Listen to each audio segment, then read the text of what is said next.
આજે આપણે પ્રેક્ટિકલની અંદર જોવાના છીએ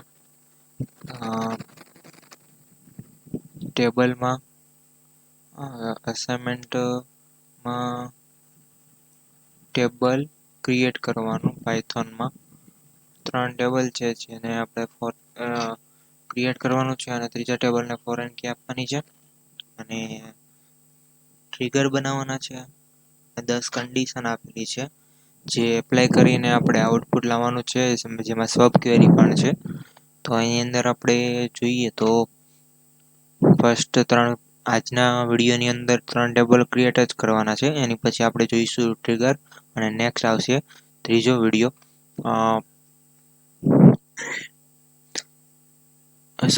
સબ ક્વેરીનો એનો તો આજે આપણે સ્ટાર્ટ કરીએ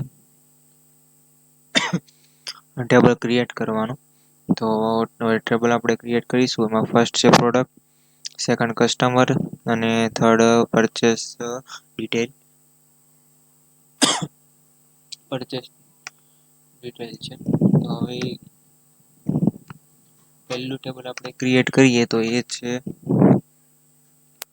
પ્રોડક્ટનું તો એ પહેલાં આપણે કમાન્ડ પ્રોમ્પ્ટની અંદર આવી જઈએ અને જેની અંદર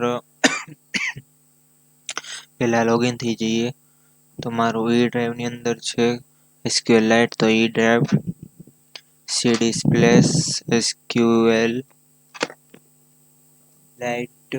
and SQLite 3 એન્ડ લોગિન થઈ ગયા છીએ હવે સોરી મિનિટ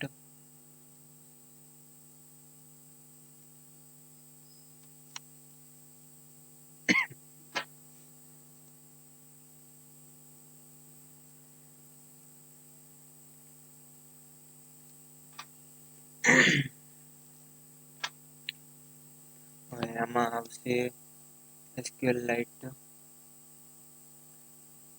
ઈ ડ્રાઈવની અંદર છે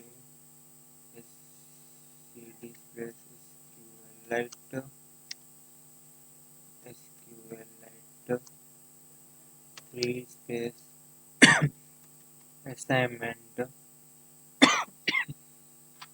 1.db અને થઈ ગયું છે લોગિન મેં આગળ ટેબલ બનાવી દીધું છે તો ડ્રોપ ટેબલ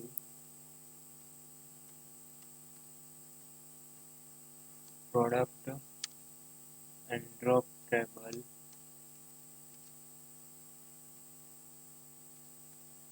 કસ્ટમર તો પહેલાં ડ્રોપ ટેબલ કરી નાખ્યું હવે હું ક્રિએટ કરું છું કારણ કે પહેલાં જો કરીશ ને તો એરર આવશે કારણ કે ઓલરેડી એક્ઝિસ્ટ બતાવે છે આમાં ક્રિએટ ટેબલ પ્રોડક્ટ હવે નાખવાનું છે product ID product name price અને સ્ટોક તો પ્રોડક્ટ આઈડીની અંદર નાખવાનું છે વેરકેર અને પ્રાઇમરી કી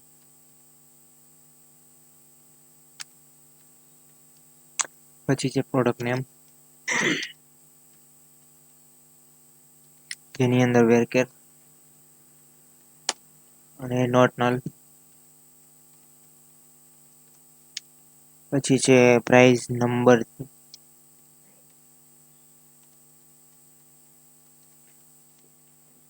જેની અંદર ચેક કરાવવાનું છે કે પ્રાઇસ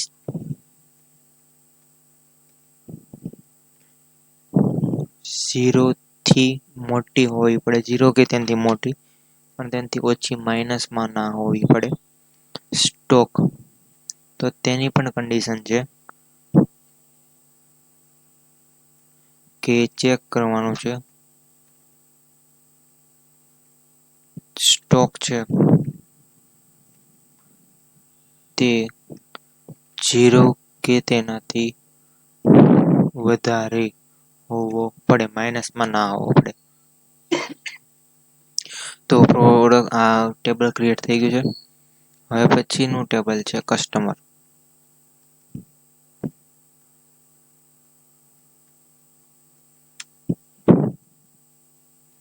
જેની અંદર છે customer ID, name, city, gender અને એજ. તો હવે કસ્ટમર આઈડી જેને નાખવાનું છે વેરકેર અને જેને આપવાનું છે પ્રાઇમરી કી.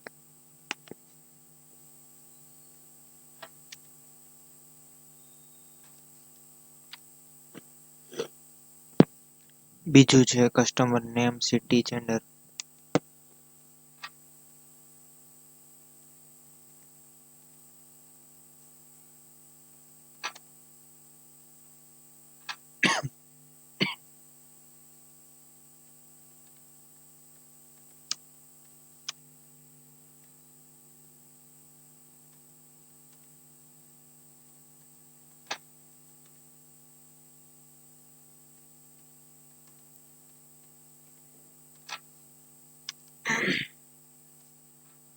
જેન્ડરની અંદર હું શોર્ટમાં આપી દઉં છું GEN અને વેરકેર. અને જેન્ડરની અંદર ડિફોલ્ટની અંદર અમને આમાં એમ લીધું છે કે ડિફોલ્ટની અંદર આવવું પડે મેલ. એટલે ડિફોલ્ટની અંદર મેલ આવવું પડે એટલે જો મેં ડેટા એન્ટ્રી કરતી વખતે જેન્ડર નામના બ્રેકેટની અંદર કંઈ પણ વેલ્યુ એન્ટર નથી કરી તો કમ્પ્યુટર સિસ્ટમ બાય ડિફોલ્ટ તેને મેલ તરીકે લઈ લેવું પડે. હું ના લખું તો પણ. તો એને કરવાનું છે ડિફોલ્ટ મેલમાં. પછી એજ છે, નંબર છે એન્ડ નોટ નલ અને તેને ચેક કરવાનું છે.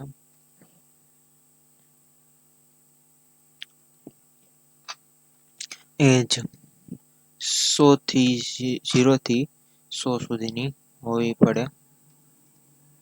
તો કસ્ટમર નામનું પણ ટેબલ ક્રિએટ થઈ ગયું છે. હવે ક્રિએટ કરવાનું છે પરચેસ ડિટેલ,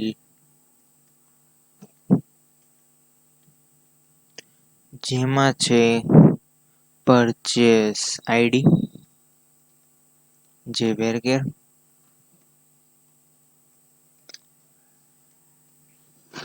અને પ્રાઇમરી કી આપવાની છે.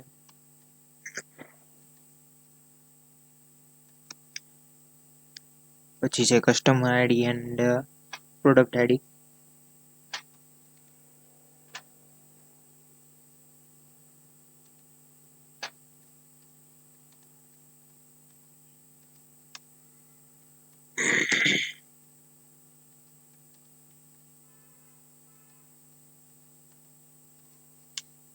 પછી છે ડેટ એન્ડ ક્વોન્ટિટી.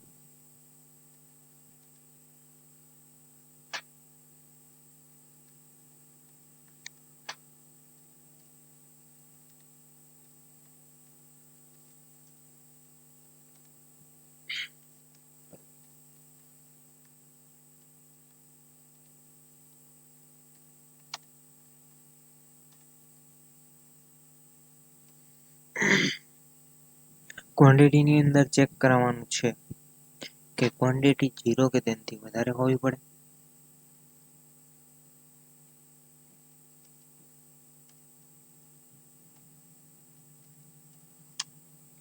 અને પછી ટેબલને કનેક્ટ કરવાનું છે. તો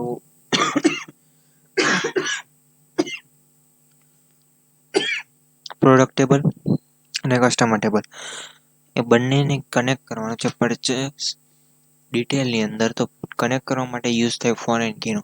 તો હવે આપણે ફોરેન કીનો યુઝ કરીશું. તેમાં ખાસ વસ્તુ ફોરેન કીમાં ધ્યાન રાખવાનું છે. અઘરું તો છે જ નહીં. ફોરેન જેને આપણે ફોરેન કી આપવું હોય તેને ફોરેન કી અને જેને કરવું હોય એનું મારે કરવાનું છે customer ID and product ID. તો કસ્ટમર આઈડી એનું કરી નાખું. કસ્ટમર આઈડી અને રેફરન્સ કરવાનું છે.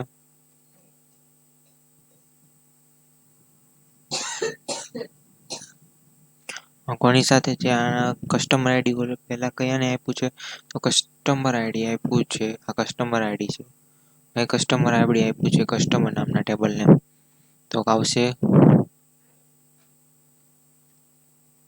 કસ્ટમર નામનું ટેબલ અને તેને આપ્યું છે કસ્ટમર આઈડી.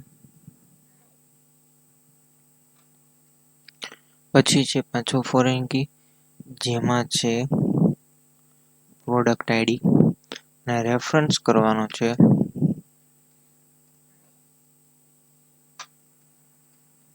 પ્રોડક્ટ, અને પ્રોડક્ટ નામનું ટેબલની અંદર છે આ પ્રોડક્ટ નામના ટેબલ છે જેની અંદર આપેલું છે આ પ્રોડક્ટ આઈડી જે રેફરન્સ કરવાનો છે. તો આ સાથે આપણે ક્રિએટ ટેબલની અંદર પરચેસ ડિટેલનું પણ કમ્પ્લીટ થયું એન્ડ કમ્પ્લીટ સક્સેસફુલી થઈ ગયું છે ઇન્સર્ટ ડોટ. હવે આમાં આપણે એમ છે કે ઘણીવાર બહુ મલ્ટિપલ વેલ્યુ વાળું ઇન્ટરસ્ટેટ કરતા હોય તો આપણે એમ થાય કે આપણે ઉપર કયા કયા ટેબલના ડેટા ટાઈપ નાખ્યા હતા, ટેબલનું નામ શું રાખ્યું હતું, પછી ટેબલનું હેડિંગ શું રાખ્યું હતું, એવું બધું જોવું હોય તો કયો કીવર્ડ છે ડોટ સ્કીમા. આ કીવર્ડ એવો છે જેનાથી જે પણ વસ્તુ આપણે ટેબલમાં ઇન્સર્ટ કરતી વખતે નાખ્યું હોય ને તે ઓલ ઓફ ધીસ ફ્રોડ વસ્તુ આપણને દેખાડશે. 2 ટાઈમ ડોટ થઈ ગયું છે. ઓકે, તો આ ડોટ સ્કીમા છે તે બધી જ વસ્તુ આપણને A to Z આની અંદર બતાવે છે, જેની અંદર ડોટ સ્કીમા છે, ક્રિએટ ટેબલ કરેલું છે, product ID, product name, price, stock એમ છે, પછી ક્રિએટ ટેબલ કરેલું છે જેની અંદર પાછું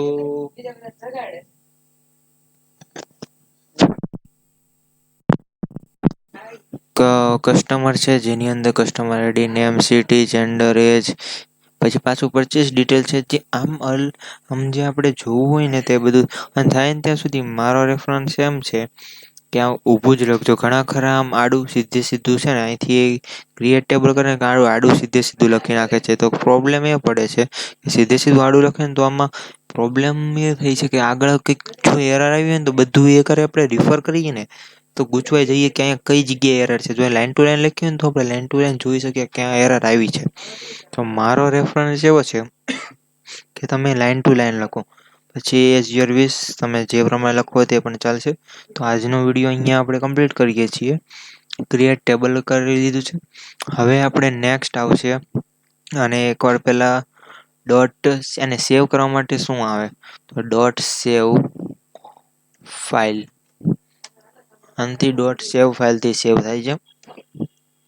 ખાસ મારો રેફરન્સ ધ્યાનમાં રાખજો. તો તમારે કરવું હોય તો ઇટ્સ તમારી વસ્તુ છે, પણ ખાસ ધ્યાન રાખજો જે કરવું હોય. આની અંદર તમે તમારી રીતે કરી શકો છો વસ્તુ, અને સેવ કરશો એટલે હવે આપણે નેક્સ્ટ જ્યારે કરવાનું હશે ત્યારે આ સેવ થઈ ગયું છે. તો હવે મારે જ્યારે ઓપન કરવું હોય ને તો ખાલી લોગિન કરીને બતાવવાનું જ હોય છે. આ આપણો ક્વેશ્ચન છે જેની અંદર આપણે 1 2 એન્ડ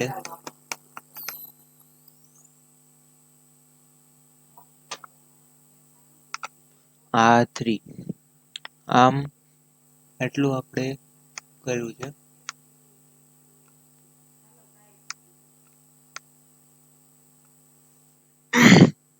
એટલું કરેલું છે તો આપણે ખાસ ધ્યાન રાખશું અને કરીશું. તો મળીશું હવે નેક્સ્ટ વિડીયોની અંદર. ત્યારે હું તમને બતાવીશ કે આ સેવ ફાઇલ છે ક્યાં છે. એવું હોય તો હું તમને અત્યારે બતાવી દઉં છું એ તો